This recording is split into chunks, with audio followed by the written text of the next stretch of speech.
में हम बात करेंगे पाइथन के वाइल लूप के बारे में और कुछ लूप कंट्रोल स्टेटमेंट्स देखेंगे like break, continue and pass and most importantly nested loops को डिस्कस करेंगे। अगर आप लोगों ने पिछली वीडियो नहीं देखी तो अब पिछली वीडियो जो कि 1.5a थी उसमें हमने बात की थी लूप्स के बारे में और फॉर लूप जो कि बहुत ज़्यादा यूज़ होने वाला लूप है उसके बारे में डिस्कस किया था। तो अभी हमने वाइल लूप को डिस्कस करना है, तो पहले हम देख लेते हैं कि वाइल लूप होता क्या है। वाइल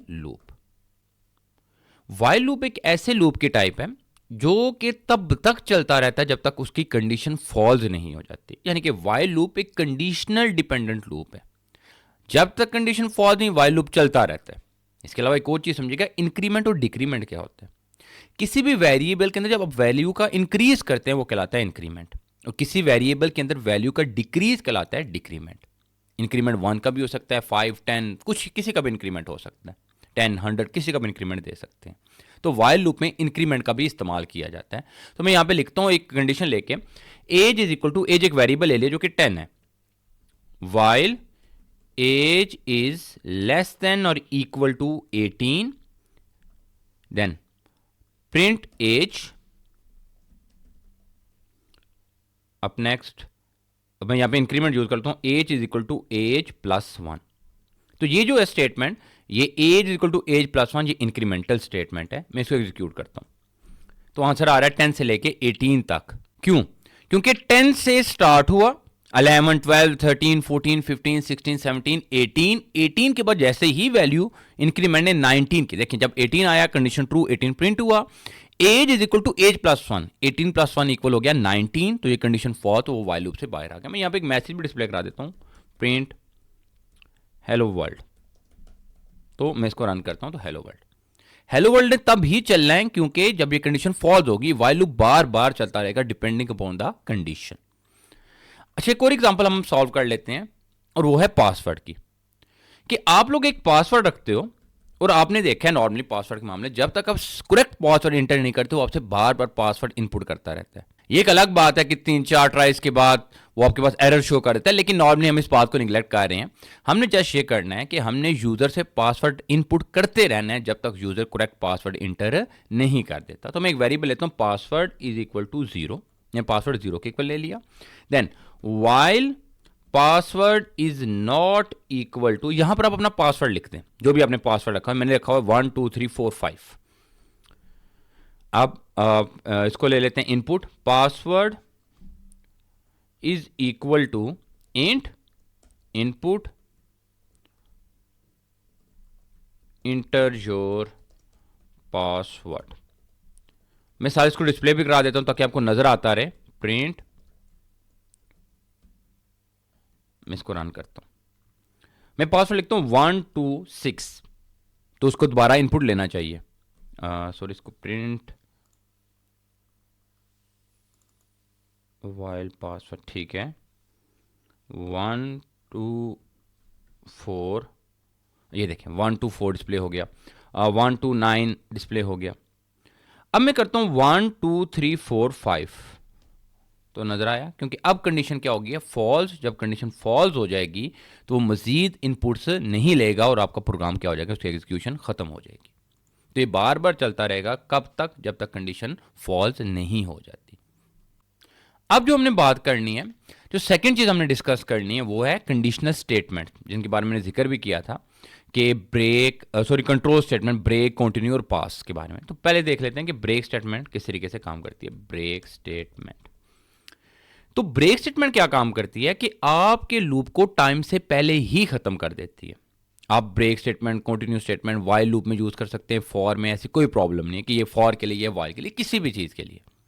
पॉइंट जो समझना है कि ये लूप की असल एग्जीक्यूशन से पहले ही लूप को खत्म कर देता है। नॉर्मली इनको कंडीशनल स्टेटमेंट यानी कि इफ एस के साथ यूज किया जाता है।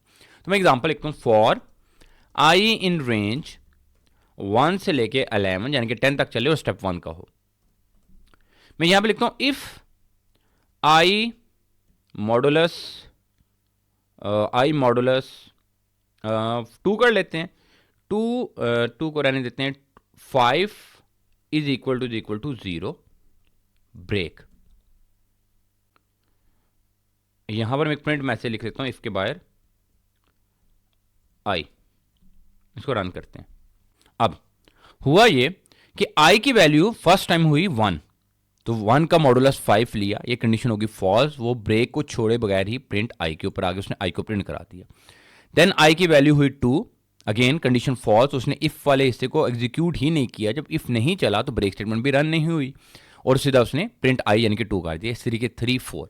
अब जब 5 आया, 5 modulus 5 is equal to 0, condition true होगी तो ब्रेक स्टेटमेंट रन होगी। जैसे ही ब्रेक स्टेटमेंट रन होगी हम लूप से बाहर आ जाएंगे, यानी कि लूप से बाहर हम यहां पर आ गए। यहां पे मैं एक मैसेज भी लिख देता हूं, प्रिंट हेलो, तो अब आप देखिएगा हेलो। अगर मैं इसी को चेंज कर दूं लाइक 6 के साथ, तो अब देखें 5 भी रन हो जाना है, तो यहां पे 5 भी आ जाएगा। तो ब्रेक स्टेटमेंट लूप को प्रीमेच्योरली एंड कर देती है। जैसे ही ब्रेक स्टेटमेंट चलनी है हम फौरन लूप से बाहर आ जाएंगे। ब्रेक स्टेटमेंट के आते ही लूप से बाहर आ जाना है। ब्रेक स्टेटमेंट हमेशा इफ या एल्स के अंदर यूज की जाती है ताकि कोई सर्टन कंडीशन फॉल्स हो जाए। हमें नहीं पता कि कब तक लूप ने चलना है, तो हमने एक वैल्यू ले लाइक 100 ले ली। अब मुझे नहीं पता कि इस लूप ने 10 टाइम चलना है, 5 टाइम चलना है, तो मैं इसको, जैसे ये प्राइम नंबर वाला के लिए भी यूज किया जाता है, मैं यहाँ पे लिख लेता हूँ लाइक 23 का मल्टीपल चेक करना चाहता हूँ मैं यहाँ पे लिख लेता हूँ 100। यहाँ पे मैं देख लेता हूँ 23 के मल्टीपल्स कौन से हैं, 31 का मल्टीपल कौन सा है, तो इसको लिख लेते हैं। तो ये चलता रहा कब तक, 23 तक चलता रहा ऊपर। तो इस तरीके से ब्रेक स्टेटमेंट का इस्तेमाल किया जाता है। जो दूसरी चीज हमने समझनी है वो कॉन्टिन्यू स्टेटमेंट के बारे में, तो मैं कॉन्टिन्यू स्टेटमेंट के बारे में लिखता हूं। कॉन्टिन्यू स्टेटमेंट, कॉन्टिन्यू स्टेटमेंट कैसे काम करती है? कॉन्टिन्यू स्टेटमेंट खाली ब्रेक स्टेटमेंट क्या थी, जैसे ही ब्रेक स्टेटमेंट चलती थी वो लूप से बाहर आ जाती थी। नो मैटर कि 5 एग्जीक्यूट वैल्यूज आइट्रेट हुई हैं, 10 हुई हैं, 15 हुई हैं। कॉन्टिन्यू स्टेटमेंट क्या करती है, जस्ट उस एक आइट्रेशन को स्किप कर देती है। मैं यहां पे वही कोड लिखता हूं, मैं जस्ट कॉपी कर लेता हूं इस कोड को, मैं इसी कोड को यहां पे लिखता हूं। यहां पर मैं कॉन्टिन्यू स्टेटमेंट लिख देता हूं, कॉन्टिन्यू, और यहां पे मैं वैल्यू कर देता हूं लाइक 10, 11, और यहां पर उसी तरीके से 5। इधर भी मैं चेंज कर देता हूं, मैं यहां पे कर देता हूं 11, यहां पर 5, इसको रन करते हैं तो आंसर देखें 1 2 3 4। अब यहां पर फर्क देखिएगा, इसमें क्या फर्क हुआ, खाली 5 नहीं आया और 10 नहीं आया, क्योंकि 10 भी जो है ना वो भी डिविजिबल बाय 5 है। मैं यहां पे इसको अगर कर दूं ना 10 से चेंज मैं दोनों में, तो आप फर्क देख लीजिएगा। मैं यहां से 10 से चेंज कर देता हूं और यहां पर भी देखिए, यहां पर क्या हो रहा है, वही वैल्यू 1 2 3 4, लेकिन यहां पर क्या हो रहा है 1 2 3 4 6 7 8 9। इसका मतलब यह है कि कॉन्टिन्यू स्टेटमेंट ने खाली उसी आइट्रेशन को स्किप कर दिया। कौन सी वाली को, जब आपके पास 5 आया, 5 मॉडुलस इक्वल टू 0 हो गया, कॉन्टिन्यू स्टेटमेंट ने इसी, जैसे ही कॉन्टिन्यू स्टेटमेंट चली वो फौरन वापस इधर आ गई, फॉर लूप की तरफ वापस आ गई, उसने प्रिंट आई की तरफ डिस्प्ले नहीं कराया उसको। तो ब्रेक जैसे ही एग्जीक्यूट होनी है वो लूप से बाहर आ जाना है। कॉन्टिन्यू स्टेटमेंट ने जैसे ही चलना है तो वो आपके पास उस आइट्रेशन को स्किप करके नेक्स्ट आइट्रेशन पर मूव हो जाएगा। तो ये दोनों में फर्क है। देन नेक्स्ट आपने एक तीसरी स्टेटमेंट देखनी है जो है पास की। तो पास को यूज किया जाता है नॉर्मली जब आप श्योर नहीं को क्या काम करना है, जस्ट आप स्टेटमेंट लिख देते हो कि ठीक है बाद में जब पता लगेगा कुछ ना कुछ कर लेंगे। मैं इसी कोड को कॉपी कर लेता हूं और यहां पर अब मैं पास के लिए यूज कर देता हूं, पास, यहां पर मैं लिख देता हूं पास। तो आप देखेंगे कि इसका पास का कोई फर्क नहीं पड़ा। ये देखें 1 2 3 4 5 6 7 8 9। तो पास स्टेटमेंट क्या काम करती है, आपको अभी नहीं आइडिया कि यहां पर आपने लेटर इन फ्यूचर डिसाइड करना है कि यहां पर क्या किया जाए। In future we have to decide what should be executed as if is true. अभी हमें नहीं पता, जस्ट हमने इसको क्या लिख दिया, पास लिख दिया, ताकि ये स्टेटमेंट चलती रहे इस तरीके से। तो continue, break and pass statement, ये 3 स्टेटमेंट थी। अब नेक्स्ट जो हमने चीज डिस्कस करनी वो करनी है नेस्टेड लूप्स। तो नेस्टेड लूप बड़ी इंपॉर्टेंट कॉन्सेप्ट है, थोड़ा सा समझना मुश्किल है कि नेस्टेड लूप्स होते क्या हैं, कैसे काम करते हैं। तो नेस्टेड लूप्स को समझने से पहले आप लोगों ने एक बात का ध्यान रखना है कि नेस्टेड लूप्स मोस्टली मैट्रिक्सेस को डील करने के लिए यूज किए जाते हैं। अगर आपने मैट्रिक्सेस देखी हुई ना, मैट्रिक्सेस के 2 पार्ट्स होते हैं, रोज एंड कॉलम्स। तो रोज एंड कॉलम्स को डील करने के लिए हम यूज करते हैं मैट्रिक्सेस को, नेस्टेड लूप्स को, कि अगर आपने रोज एंड कॉलम्स को डील करना है तो अब नेस्टेड लूप्स का सहारा लेंगे। मैं यहां पर एक कोड लिखता हूं, मुझे ये चीज डिस्प्ले करानी है 1 2 3 4, ये चीज मैं इसको कॉपी कर लेता हूं मल्टीपल टाइम्स। लाइक मैं ये चाह रहा हूं ये चीज कि ये 1 2 3 4 ये 5 टाइम आ जाए। तो अब यहां पर मुझे यूज करना है nested loop. Again nested loop आप फॉर के अंदर वाइल के अंदर फॉर, इफ एल्स इनके अंदर यूज कर सकते हैं, ऐसी कोई प्रॉब्लम नहीं है। दो फॉर भी नेस्टेड हो सकते हैं एक दूसरे के अंदर, वाइल भी हो सकते हैं, एक वाइल के अंदर एक फॉर भी हो सकता है, या मैं सिंपली दो फॉर लूप नेस्टेड करूंगा। तो अब आप लोगों ने क्या करना है, आप लोगों के पास बेसिकली दो लूप होंगे, एक होगा आउटर लूप और एक होगा inner loop. Outer loop normally rows को डील करने के लिए यूज होता है। लाइक देखें 1 2 3 4 5 5 रोज देर, 5 रोज हैं, तो आप इसको आउटर लूप की मदद डील करेंगे। तो for I in range, normally आपको पता ही है कि आउटर लूप्स के लिए हम यूज करते हैं आई वेरिएबल को, जो इनर लूप्स यूज करेंगे जो कि कॉलम्स को डील करेगा उसको हम यूज करेंगे जे का वेरिएबल।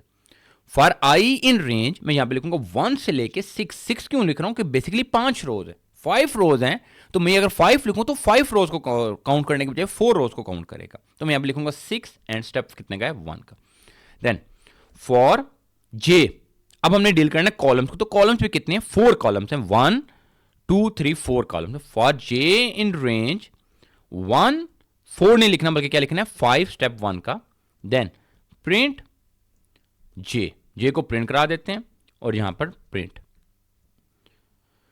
एक यहां पे अब जब रन करेंगे एक प्रॉब्लम आएगी, प्रॉब्लम ये आएगी कि ये 1 2 3 4 अलग अलग लाइन पे नजर आएगा। मैं इसको रन करता हूं तो आपको नजर आ रहा है 1 2 3 4। देखें 1 2 3 4 ये 5 टाइम्स तो आगे जो हम चाहते थे, लेकिन ये एक लाइन के ऊपर नहीं है, तो इसके लिए आपको एंड यूज करना पड़ेगा। मैं यहां पे लिखता हूं प्रिंट जे, यहां पे एफ स्ट्रिंग का इस्तेमाल करूंगा, सॉरी जे। देन आप ये चाह रहे हैं कि एक ही लाइन पर सारी चीजें हैं, तो आपने यहां पे comma end is equal to space दे देनी है, तो आपको नजर आ रहा है कि एक ही लाइन पर डिस्प्ले हो गया। अब यहां पर कुछ भी लिख सकते हैं, लाइक मैं यहां पे लिख सकता हूं जी, तो दरमियान में जी आ जाएगा। इस तरीके से हम कुछ भी लिख सकते हैं, वो जस्ट क्या करेगा इन वैल्यूज के साथ क्या होता जाएगा डिस्प्ले होता जाएगा।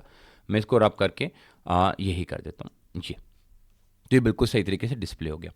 अच्छा मैं एक चेंज करना चाह रहा हूं, अब मैं चाह रहा हूं कि इस टाइप की चीज आ जाए 1 1 2 then 1 2 3 and finally this 1 2 3 4।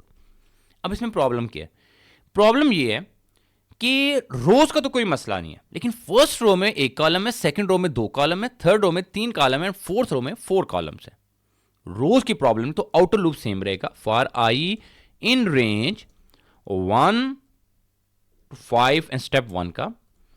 For जे, अब जे की क्या प्रॉब्लम है, जे फिक्स नहीं है। देखें यहां पर 4 कॉलम्स है, तो हर रो में 4 कॉलम्स है, लेकिन यहां पे फर्स्ट रो में 1 कॉलम है, फर्स्ट रो में 1 कॉलम, सेकंड रो में सेकंड कॉलम।